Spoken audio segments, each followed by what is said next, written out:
Good morning to our viewers in Ireland and good afternoon to our viewers who have joined us from India. On the occasion of National Youth Day, which is celebrated on January 12th to mark the birth anniversary of India's greatest philosopher and thinker, Swami Vivekananda ji. Today, under India-Ireland Friendship Lecture Series, our topic is Relevance of Swami Vivekananda's Vedanta in the 21st century. And to enlighten us on this subject, we have with us Swami Shantivratananda ji, who is Minister in charge of Ramakrishna Vedanta Center, Dublin. Swami Shantivratananda ji is a young Hindu monk belonging to the Ramakrishna order. He is initiated by revered Swami Ranganathan ji Maharaj soon after his graduation in 2004. He took his final monastic vows in 2014. Swamiji is an erudite scholar and philosopher who was awarded a doctorate for his thesis entitled Swami Vivekananda's Concept of Man, an analytical study from University of Mysore. He has also authored several books on philosophy, philosophers and education. At this young age, he can communicate in several languages, as such Kannada, English, Sanskrit, Hindi, Telugu, Tamil, and Bengali. He has contributed more than 50 research articles to reputed journals. He was invited by several reputed universities of India for talks and also participated in several media panel discussions on religion and spirituality. He has addressed more than 100,000 people on personality development, Indian culture, stress management, Indian philosophy, scriptures, ethics, morality, educational philosophy, law of karma, etc. This has made him very popular among youth as a motivational speaker. Versatile in Ramakrishna, Vivekananda literature, and Sanskrit scriptures, he regularly conducts classes on Bhagavad Gita, Advaita philosophy, mind management, and meditation, etc. Before I invite Swami Shantivratananda ji to enrich us with his knowledge, I would request His Excellency the Ambassador of India, Shri Akhilesh Mishra, to kindly give his introductory remarks on the topic. Namaskar. My warm greetings to all friends who are attending this program from Dublin, Ireland. At the outset, I must express my profound gratitude to respected Swami Shantivratananda ji for kindly accepting our invitation to address us on this auspicious occasion of National Youth Day. For modern India, the importance of Swami Vivekananda ji is very hard to describe in words. To me, he was a really bright star shining in a very dark night. He shone like a lamp in a very dark night. Ghanandhakareshu iva deepa darshanam. If I look back the time when the glow of Vivekananda's message came before us, country was facing extremely dismal, extremely disappointing and disheartening, gloomy environment. The country was administered directly by the British government, transferring power from East India Company. And the first war of independence in 1957 had been brutally crushed. And Queen Victoria had been designated as Empress of India. And people had completely no hope, completely demoralized, subjugated, despondent, utterly hopeless. And also in terms of material well-being, we were from a Sone ki Chidiya, we were converted into extremely underdeveloped, poor society, completely impoverished in every field. So that was the context of darkness and gloom and despondency in which Vivekananda shone. And he came with a message of hope and optimism.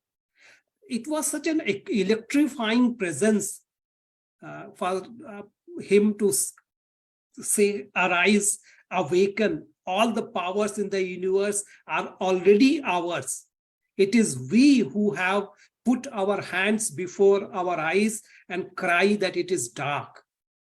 And he very wisely identified the source of hope, source of India's confidence, national awakening in the tradition of Indian spirituality, particularly Vedanta. The Vedanta for him was the foundation, fountainhead of hope and self-confidence. Aham Brahmasmi Tattvamasi, and Brahma as infinitude of Sat Chit Anand is the most empowering, stirring, and uplifting message that people of India needed at that time. And he chided us that greatest sin is to think that you are weak. All the powers are within you. You can do everything and anything. And spirituality of India and the message of Vedanta was also very important, because spirituality tradition of India, Vedanta unifies and harmonizes. Anuraniyan mahato mahiyan isha vastam vidam sarvam yat kinch jagatyam jagat yavan vai ayam akashah tavan esh hridaya akashah asmin antah eva ubhi dyava prithvi. So the message of Vivekananda and the message of Vedanta unites everything in a country which is so diverse, so full of contradictions. So his message is of everlasting importance.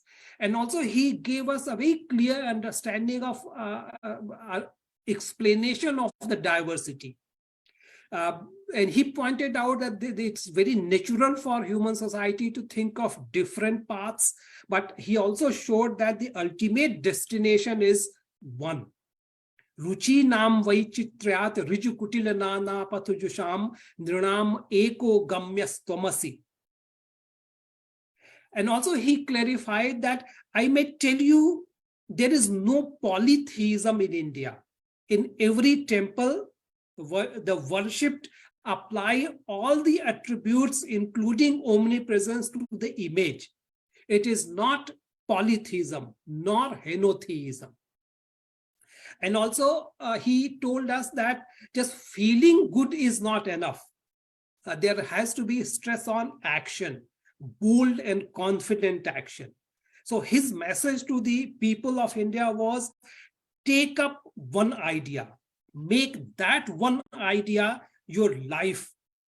Think of it, dream of it, live on that one idea, and just leave every other idea alone. This is the way to success. And when you are doing anything, any work, do it as worship, as the highest worship, and devote your whole life to it for the time being. And also he pointed out that it's responsibility of the individual. You have to grow from the inside out. No one can teach you. No one can make you spiritual. There's no teacher but you, your own soul. Stand up and be bold and take the blame on you, on your shoulders. And do not go about throwing mud at the others. For all the faults that you suffer from, you are the sole and only cause. And his focus was on the youth, because youth has the energy, youth has the vision, youth has the capacity to transform and act and change the society. And experience is the only teacher we have. Therefore, his advice to youth was, take a risk in your life. If you win, you can lead. If you lose, you can guide. If you are really my children, you will fear nothing. Stop at nothing. Everything will come to you. Please have faith. Anything that makes you weak physically, intellectually, and spiritually, reject it as poison. And these words are so important today for contemporary India, because we are celebrating Azadi Ka Amrit Mahotsav, and also our Honorable Prime Minister has given us a vision of Amrit Kal, preparing the nation for the time when India will celebrate 100 years of independence.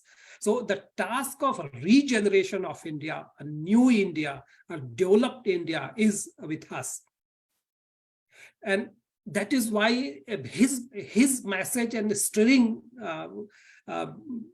guidance light is very important for us. Do not lower your goals to the level of your abilities. Instead, raise your abilities to the height of your goals. It's important for all of us to remember his wisdom and be guided by his wisdom and be positive and constructive. And do not destroy, break not, pull not everything down, but build. Let us, friends, work together, and in the spirit of the message that Vivekananda gave, let us build a new India, build a developed India. With these words, I once again express my profound gratitude to Swami Shantivratananda for accepting our invitation. We regard you tremendously. We are privileged to have someone like you in Dublin. I know that you are not only a scholar, you are a practitioner of Vedanta. So it's a great honor for us to listen to you. Thank you so much. Most welcome.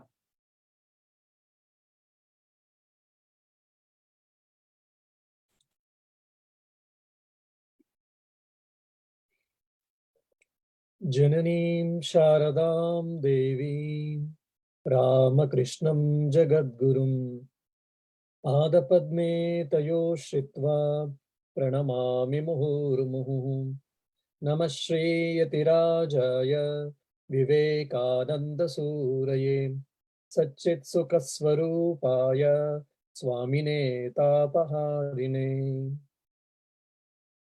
At the outset, from my bottom of my heart, I convey my special thanks, love, for giving this wonderful opportunity to share my heroes' views on this National Youth Day. So I convey my special thanks to Sri Akhilesh Mishra ji, Indian Ambassador to Ireland, for such a wonderful opportunity.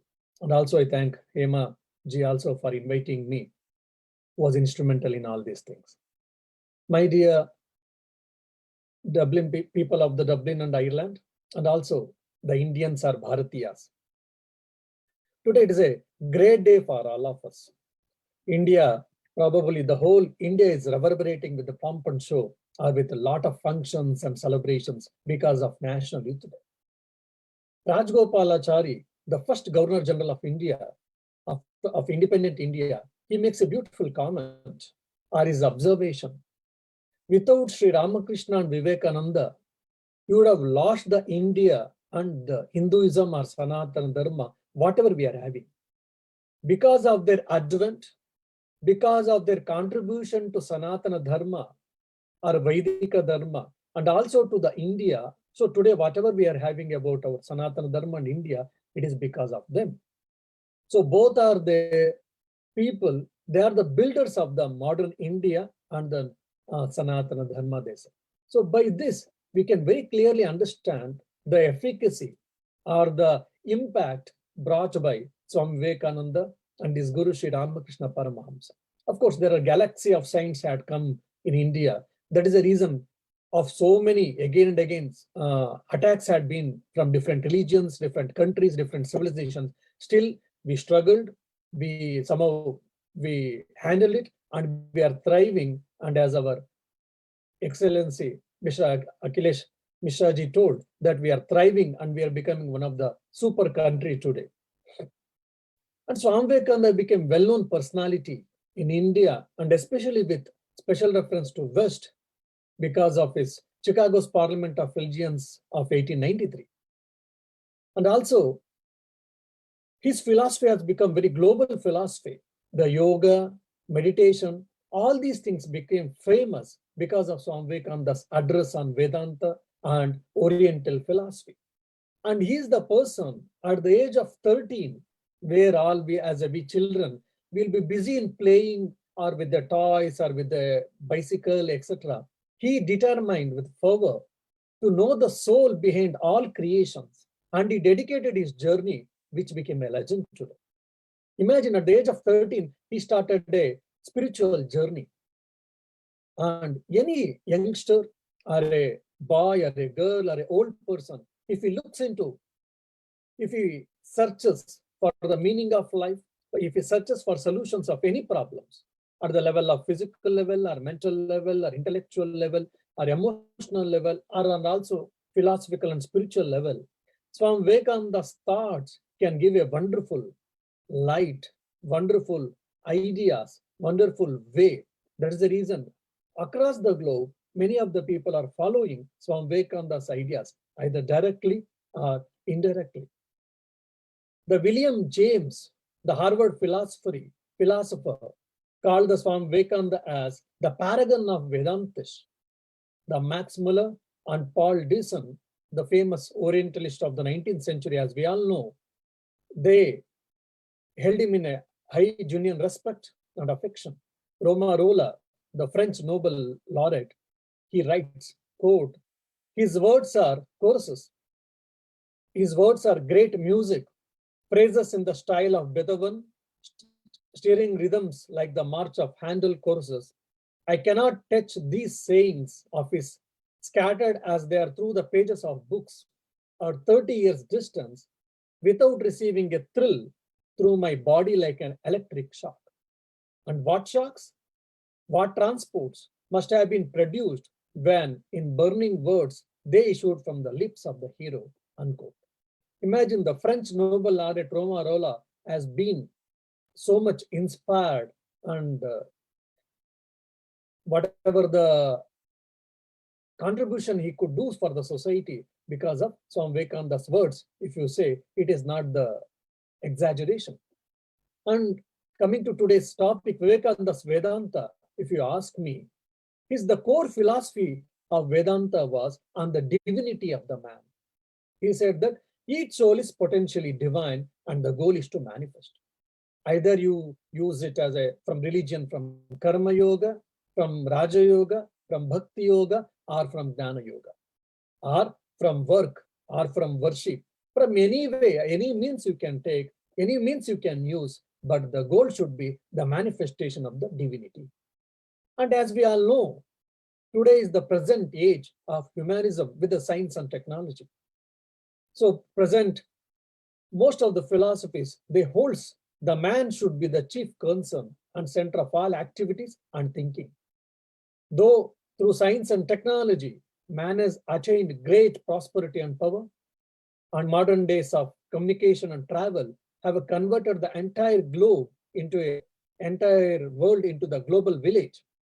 But at the same time, there are a lot of psychosomatic problems are ever increasing in the human life. So Vivekananda's concept of potential divinity of soul prevents this degradation. It divinizes human relationships. It gives a lot of energy for all the psychosomatic problems at the individual level and also a lot of solutions at the level of society. Because Swamiji has laid the foundation for spiritual humanism, which is manifesting itself through several neo-humanistic movements and in the current interest in yoga, meditation all over the world. And this, the manifestation of the divinity, how it is possible? If you ask, Swami Vivekananda says, we should have a faith, we should have a Shraddha in oneself. He says beautifully, faith in ourselves, faith in God. This is the secret of greatness. Have faith in yourself and stand up on that faith and be strong that we need.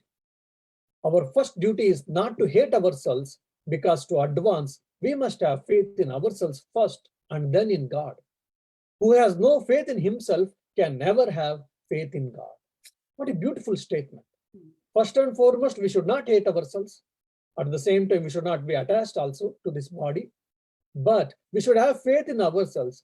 If you don't have faith in yourself, you cannot have faith in the divine or the highest supreme self, Swami Vivekananda is saying, which is one of the probably very original idea and the new idea in this way, probably such in a clear manner. No philosopher has taught the Vedanta in such manner.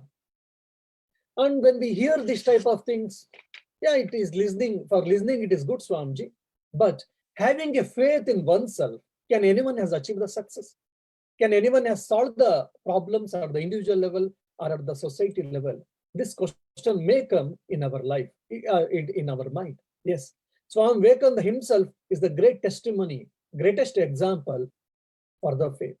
Since he had the faith in himself, which is called self-confidence, he had to face lot of troubles, lot of adverse circumstances when he comes to West to address in Chicago's Parliament of Religions. It means hardly had money. He never had any clothes properly to protect himself from the winter, and he never knew anyone, and he never had any introduction letter, which was supposed to be to participate as a delegate in Chicago's Parliament of Religions, and etc. So many other problems he had to face, but he faced, and he spoke on the Chicago's Parliament of Religions, and he became the world figure. We all know that. Why? Because he had faith in himself. That's the reason he faced all the struggles and he raised himself. And probably when I remember this statement, in generally for my mind, a good example comes to in my mind. What is that? The story of the Brooklyn Bridge. I don't know how many of you know, there is a wonderful story about the Brooklyn Bridge, which is built on the across East River in the New York in 1870 around. It was one of the first longest bridge in the US. And it has got 486 meter length and 38 meter height, etc. In the olden days, it was probably a sight to see. And the designer, John A. Roebling, he designed it. Initially, he also had a lot of struggles. I mean, either the local government, they didn't believe in it, and he had to pursue.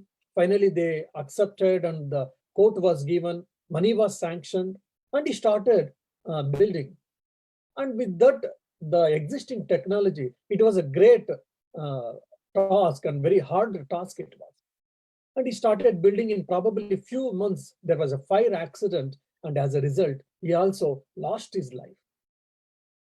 But John A. Roebling lost his life. He knew, I mean, his son, Washington Roebling, he knew how much dear this project was.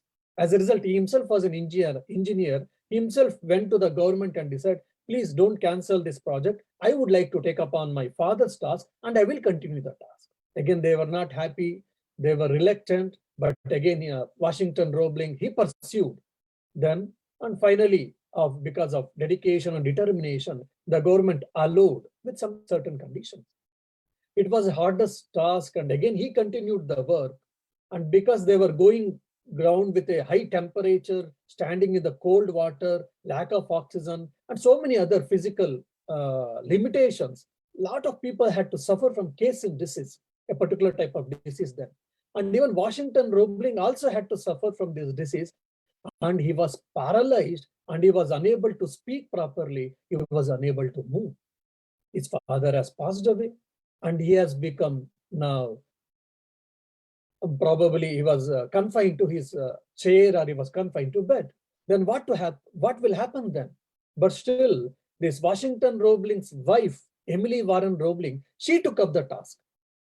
At least Washington Roebling was an engineer, so he knew things. He was able to take his father's task.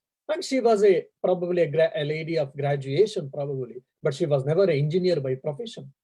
But still, because of determination, self-determination, she took the task, and she told to the Washington, her husband, that you explain me, and I will listen, and I will interpret to the civil engineers who are working in the field there, will be able to. And she was not from the profession, engineering profession, and he was not able to speak, only was able to move a part of the body. So most of the time, he used to make by using his fingers, used to make the signals on her hand. It is like a sort of sign language. She started understanding slowly. She understood what Washington Roebling is speaking, or what he meant, and she used to interpret to the engineers, and the engineers used to understand what does it mean really, and they started building, and finally Brooklyn Bridge was inaugurated And unfortunately, Washington Roebling health was so bad, he was unable to go even for the inauguration function.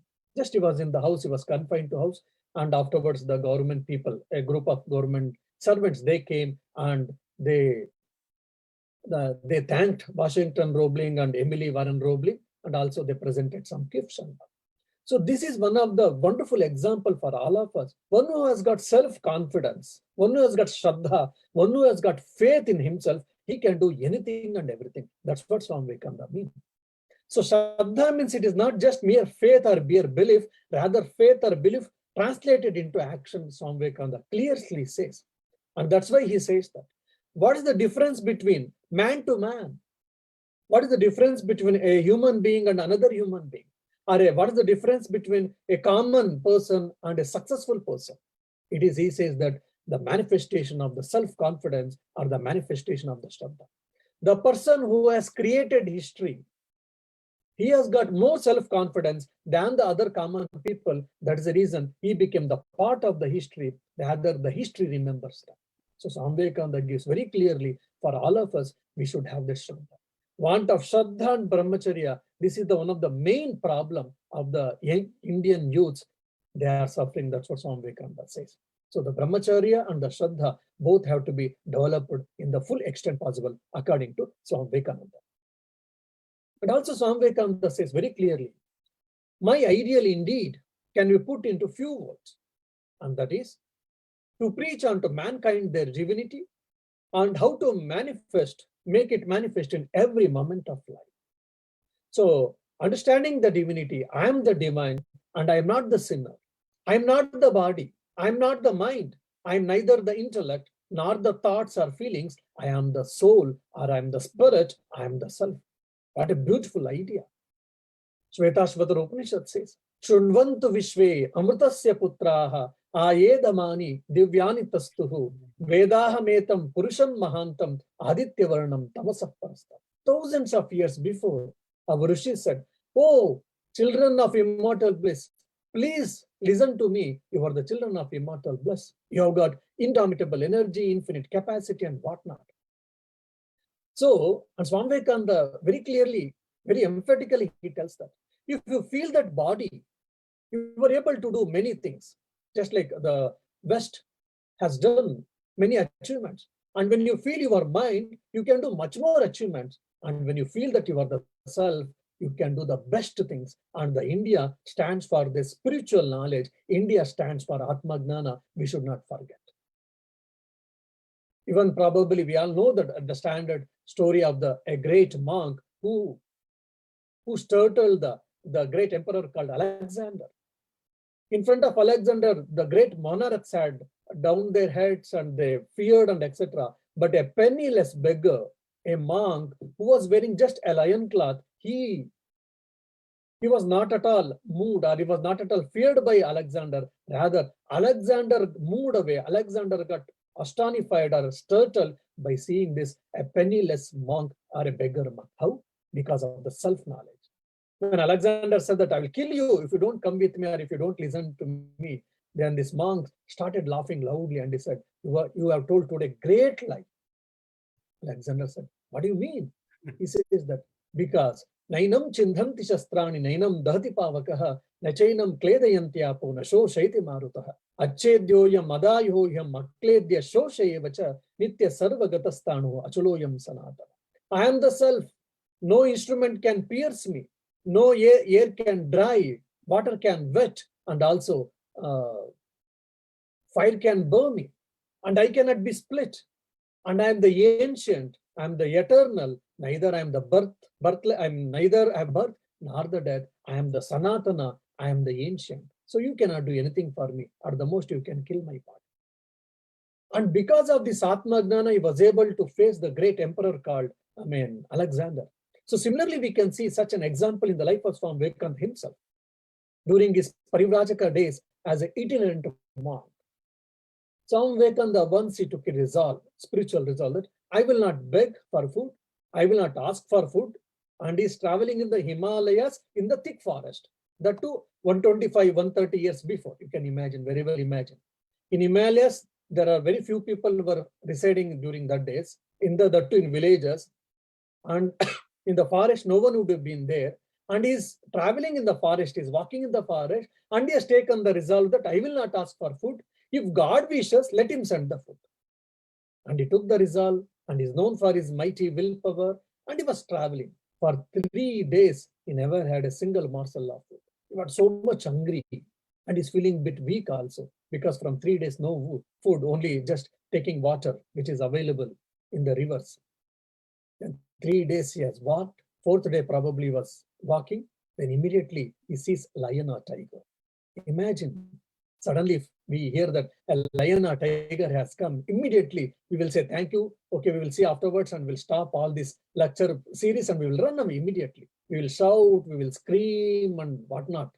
Whereas Swami Vivekananda said, look, my dear, you are also hungry. I am also hungry. And I don't know whether I get food or not. What God is keeping, what God has kept in my life for me in my account. But please come and consume me. At least I will feel happy that I'm able to serve a being, serve an animal for 1 day or for a day or 2. Imagine Swami Vivekananda never thought that, oh, I'm a great monk. I have to do take care of the society, care of the country, take care of the world, etc., etc. He never said that. He's such a egoless person. And he said that if I can serve a being, then I feel that blessed. Please come and have me. Saying that he sat for meditation. Please come and have me. Please come and consume me. Please come and eat. And he sat for meditation. He had forgotten about himself. 3 or 5 minutes might have been over. He opened his eyes. Fortunately, with God's grace, the lion or tiger had moved away. It never went and ate the Swami Vivekananda. Swami Vivekananda got up and again he walked this. He continued his journey. By his hearing this itself, there is a great electric shock will pass in our body. Then what if someone had witnessed this? You can imagine how much Swami Vivekananda practiced Vedanta. So when the moment you practice or you have a conviction that you are divine, you are the Atman, you are the self, you are not the body and mind, so much courage you will get, so much confidence you will get, you can cross anything and everything in the life. So we have got problems at physical level, mental level, intellectual level, or the emotional level. Because of that, we get diseases. Because that's the reason we have got a lot of stress. And because of stress, we go to counseling and we take the help of some other people and all. Why? Because of the weakness. And how to get away this weakness, if you ask, Swami Vivekananda says that by thinking, not by thinking weakness, thinking by strength, Swami Vivekananda says. That's why my Vedanta is full of strength. You think more and more on strength, automatically you will not, there is no place for weakness in your life. So it is what with Swami Vivekananda's Vedanta can be said as a gospel of strength. The more and more you become strong, the lesser the problems may be lesser, or even if the problems comes in your life at whatever level, you will be able to face. That is what Swami Vivekananda's Vedanta, that is gospel of strength. And for this, he gives one of the practical solution is fill your brain with higher thoughts, higher ideals, place them day and night before you, and out of that will come great work. Again, when you hear this, is it possible? Just be here having a great thought, great thinking in my mind, and thinking day in and day out, fine. By this great works, can it be accomplished? We can say yes. Why? Because thoughts will create tendencies. And because of these tendencies, that will work as a propelling force to perform the actions. And whatever we do actions, it produces results. The sum of the amount of results are nothing but the formation is nothing but the character. And as our character, so our personality. So it all started with the thoughts. So you start with the good thoughts, high thoughts, then you will get the good tendencies, then it will act as a good actions. It will force you to do good actions. Then you will get a good results, which is called punya. Then you are called a good person, righteous person, then gentle person, a real being or human being. That's why we have to take care of the thoughts. Thoughts become actions. Actions becomes your life or personality or character. And when I remember or when I think about this wonderful idea, saying of Swamiji, 2 people come in front of me. One is Albert Einstein. The other is one of the greatest philosophers of India, that is Vachaspati Mishra. Once Albert Einstein was going to a function, and where it was a big function, a lot of people were, the chancellor of the country and the president and so many other Nobel laureates, all the cream layer of the society were supposed to attend the function.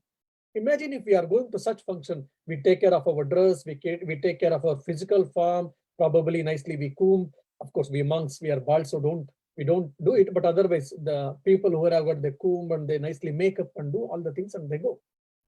Albert Einstein got up, he finished his ablutions, he wore a decent dress or the fresh dress, and he finished his breakfast. And he was about to leave his room. Albert Einstein's wife came and he said, "What? Are you wearing this dress and are you going to a function?" Albert Einstein just he saw from top to bottom. And he said, "Yes. What is the problem? There is no dirt. There is no shabbiness here. Or it is not turned also. It is not wound out. It is a good, it is cleaned, it is ironed. Then what else you read? No, you are going to such a big function. Yes. Then you should take the best dress which is available in you. So why don't you take a new dress which is there in you?" Then Albert Einstein laughed at her and said, "Look, I am not going to fancy dress competition. I am going to address the people. The people are coming to listen to my talk, not to see my dress. So I am not going to fancy dress competition, my dear. This is okay. So don't worry," he said, and he left. It looks very, very funnily, and we laugh at this thing. But what an thought process we should see. Albert Einstein is saying that I'm not going to fancy dress competition. I have to wear a decent dress, no doubt. It should be clean and it should not be torn, no doubt. But dress doesn't, it is not the alpha and omega of the life or of my personality. Rather, my ideas matters. So he used to live at the level of thoughts and ideas. That is the reason he never gave much importance to these things. Similarly, Vachaspati Mishra. We all know that Vachaspati Mishra has written the Tika Vartika for the Brahma Sutra Bhashya of Adi Shankaracharya. Adi Shankaracharya's Bhashya, for that he has written Vartika, that is Vachaspati Mishra, that is called Bhamati. And Vachaspati Mishra was a good student. He studied well in his ancient Indian education system that is called Gurukula. He finished his education. He came back to house, and in no time he was married. But he was so much obsessed with the knowledge, and he believed in knowledge per se, and he was go on studying different systems of schools of philosophy, different branches of knowledge. And he continued, probably 20, 30 years over. His marriage is over. After completion of marriage of 20 or 30 years, and he was about to complete this book, writing the Bhamati. That is the Tika or the Vartika on the commentary of Adi Shankaracharya on the logical treatise, that is Brahma Sutra. Evening, in the olden days in India, we should remember there was no electricity. On the mat, he was having a small desk and he was writing. Because it was sunset is happening, so light is slowly going down, diminishing. Then a lady brought the mud lamp. She lighted the lamp and she kept on the desk. Vachaspati Mishra raised his head and said, "My dear lady, thank you for your help. But who are you? You should have some manners. Before entering into someone's house, you should knock the door and say, 'Can I come in?' Okay, I'm thanking you because you have given the light for me, which will help for my writing. But who are you? Why did you come like this without asking?" She started crying. Then Vachaspati Mishra took aback and said, "Look, you have done some mistake. It is not wrong, it is a mistake. Before entering someone's house, you should knock the door and you should ask whether can I come in. And you have not asked and you entered simply. And when I ask and you are crying, it is not right from your point, my dear lady. Please don't mistake my words. If I hurted you, sorry. Please reply me." She said, "Because you scolded me, I'm not feeling unhappy, I'm not crying. Because you asked, 'Who are you?' That's why I'm feeling unhappy and I'm feeling crying, or I'm crying." He said, "Yes, because I have to ask you, who are you? That's why I'm asking." She said, "I'm your wife. 20 or 30 years before you married me. Every day I'm cooking for you. Every day I'm taking care of this household work. And you are asking me, who are you?" Then suddenly there was a great rude shock for this Vachaspati Mishra. He stopped writing. His pen stopped. And he started thinking, "You are my wife?" Then suddenly he started recollecting his memory. Yes, 20 or 30 years before, he had a marriage. Then he was so much feeling bad about himself. "Sorry, my dear lady. I was so much obsessed with the knowledge.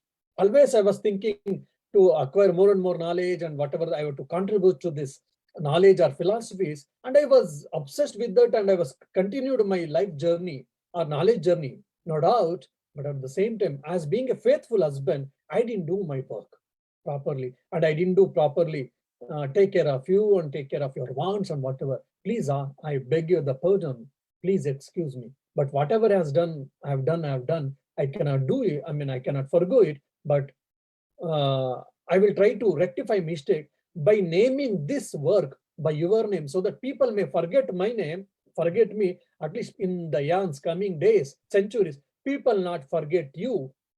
So that work was named after his wife. Her name was Bhamati. Vachaspati Mishra's wife name was Bhamati. That's why he named after the his work as Bhamati. Means his mind was always filled with the highest thoughts. He was filled with the knowledge. That's why he was, he was not bothered what is happening in and around, who is cooking, what he is eating, how he is spending his time, life. Nothing has been come in his mind. Sometimes it becomes, or it may appear that it is an exaggeration for us, but these are the people who lived at the level of ideas, who lived at the level of thoughts, lived at the level of knowledge. Even same thing we can see in all the great people's life also. See, we also have got a problem to raise our minds to the higher level. But Swami Vivekananda also had a problem, but there is a big difference. What that? He had always problem to bring his mind down. His mind was always at the level of Atman, at the self, is not at the society level. That's the reason he was always standing in front of mirror and always used to say, I have got a body, I have got a body, I have got a body. Why? He wanted to bring his mind bit down so that he can communicate the Vedantic principles to the common masses. And also one more thing which in the present day we have to think, Swami Vivekananda, he re-echoes our Indian wisdom and especially Vedanta, that Sarvam Kalvidam Brahma, or the truth is one, we call it by different names. And Sri Ramakrishna, his guru, Sri Ramakrishna says, Jato Mat, Tato Pat, means as many faiths, so many paths. So these different religions, different sects, different philosophies are nothing but the different paths to the one eternity, or one God, or the one supreme self. So that's why he says, we believe in universal acceptance, not mere toleration. So this, if you understand the problems between the civilizations, the problems are the clashes between the societies, and the clashes between the religions, and between intra-religious and inter-religions, all these things can be checked to the larger extent. That's why he say, our watchword then will be acceptance and not exclusion. Not only toleration. I believe in acceptance. Why should I tolerate? Toleration means that I think that you are wrong and I'm just allowing you to leave. Is it not a blasphemy to think that you and I are allowing others to leave? So Swami Vivekananda told very clearly in the Chicago's World Parliament of Religions, we believe in acceptance, universal acceptance, not in the tolerance. This is one of the very probably necessary idea for all of us that we have to understand. And for him, religion or Vedantic philosophy was never static, rather it was dynamic. And he says that, why should I teach Vedanta, or why should we teach Vedanta or the divinity of the soul? By studying Vedanta, what will happen? He says that the cobbler can become the best cobbler, the carpenter can become the best carpenter, and probably in the present day, if you ask me, the business entrepreneur can become the best business entrepreneur, the political entrepreneur or statesman can become the best statesman, monk can become the best monk. So the Vedanta will help us to evolve ourselves to face the problems in the life, to equip our body and mind, to equip our attitudes, and to probably rectify our wrong thinking, wrong perceptions, wrong attitudes, so that I will become the perfect man, I will become the complete man, and I will be able to manifest the divinity, and I will become the best human being in whatever the walk of life I am living. And he also says very clearly that all the powers in the universe it is in you. It is we who have put our hands before our eyes and cry that is dark. Our excellence, His Excellency Mishra ji also, he referred beautifully. So we have got infinite capacity in all of us, but we feel that we are weak. We feel that we are not, it is not possible, etc., etc. That's why I always, the lighter side, I keep on telling, I am possible, impossible. Impossible, after I, you put one apostrophe, and what happens? Impossible becomes I am possible. See, one apostrophe makes a lot of difference between, lot of difference between that.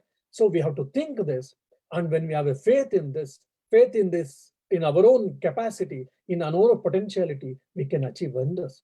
If you want to become the best doctor, by studying Vedanta, you can become a best doctor. If you want to be an engineer, you can become the best engineer.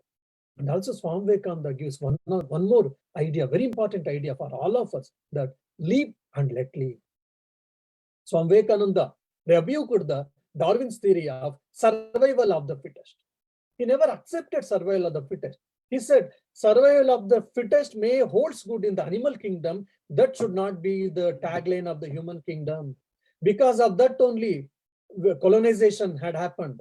And India and Ireland also colonized from the Britishers for a long time. We were colonized for 3 centuries, and Ireland had colonized for 8 centuries, more than that. So survival of the fittest should not be the tagline of the human kingdom or humankind. It should be live and let live. Let me live happily. Let me help others. Let me serve others. Let me allow others to live happily. This should be the tagline of the human kingdom, so that all the clashes, all the fights, and all the unhealthy competition, all things can be checked and can be taken care by the last thing, by this idea. That's why Swami Vivekananda was the greatest philosopher of Renaissance, and he was also spiritual humanism.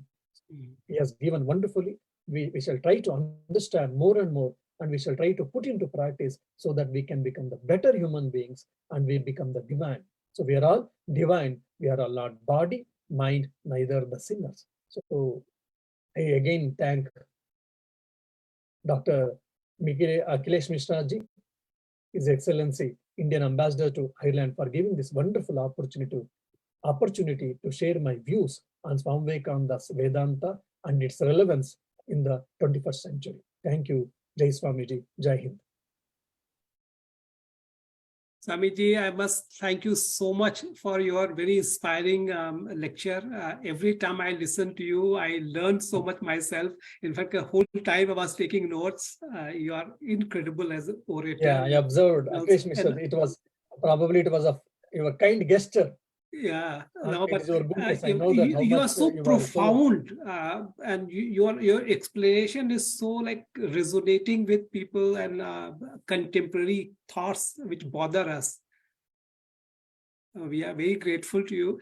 And also one issue which comes to me like since childhood, since I have known about Vivekananda's story, is that would it have been better if he had stayed in India? He spent he had a very short life, and out of that, many years he spent abroad. Would that have been more beneficial for people of India if he had stayed within India and carried his mission forward? Or it is like no doubt.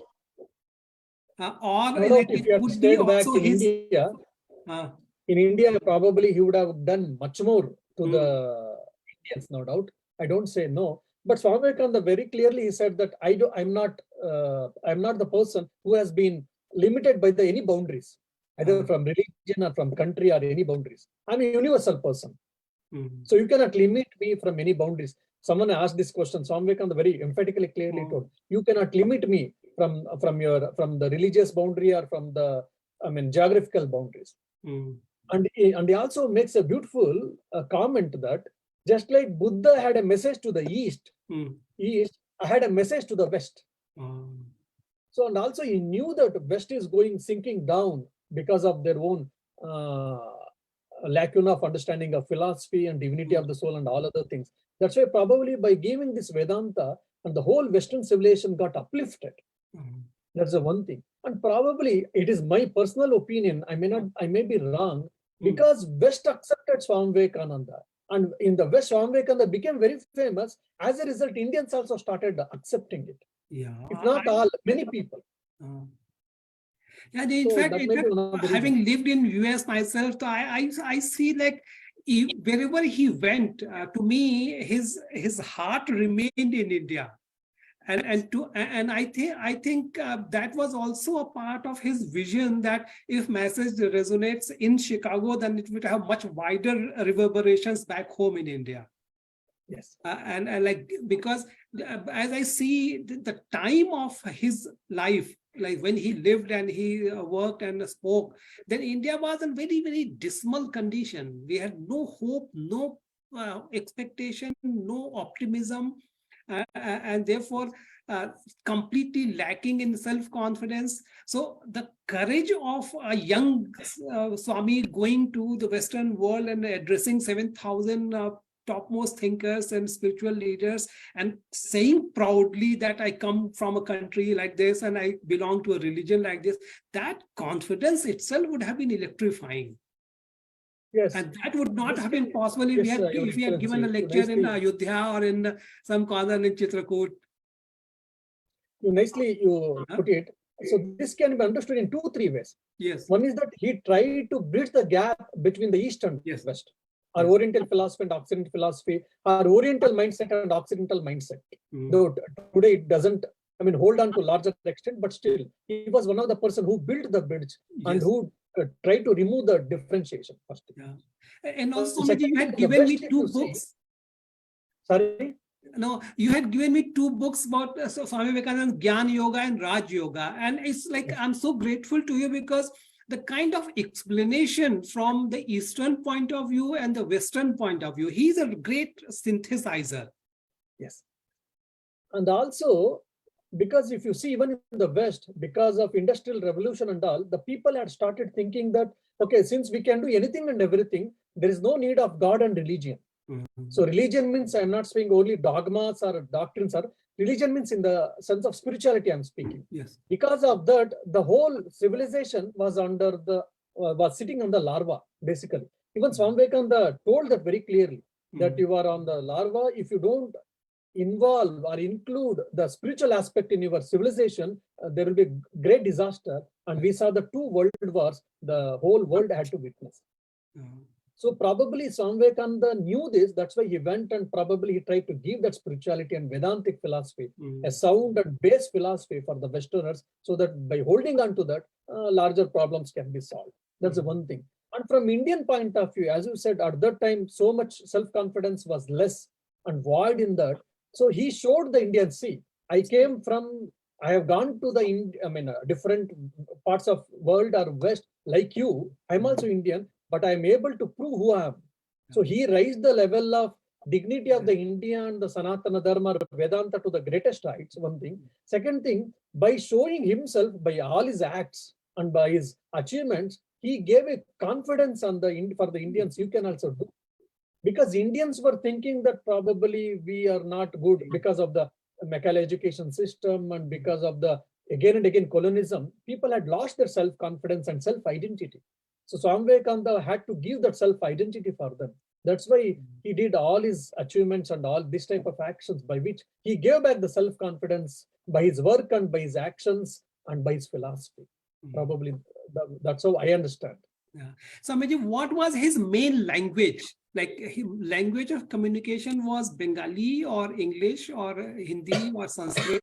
So in the West and all, it was English, no doubt. Yes. And in the Bengal, it was, of course, in the Bengali only. But other parts of India, either it was Hindi, or it was Sanskrit, or it was English. And northern part of India and all mostly spoke on Hindi only. And when the Pandits and all, when he met with Pandits, many of the Pandits, he used to talk with Sanskrit only. And in southern part of India, when he comes, probably what I understand, it is mostly it was English and sometimes it was Hindi. Yeah. Thank you. Thank you so much. Hemaji, over to you. Thank you so much. What can I say? It's like so mesmerizing, and like it's like people like me, we yet to understand and consume this kind of conversation. So thank you so much, Swamiji, for giving such an enriched lecture on the life of Vivekananda, Swami Vivekananda ji.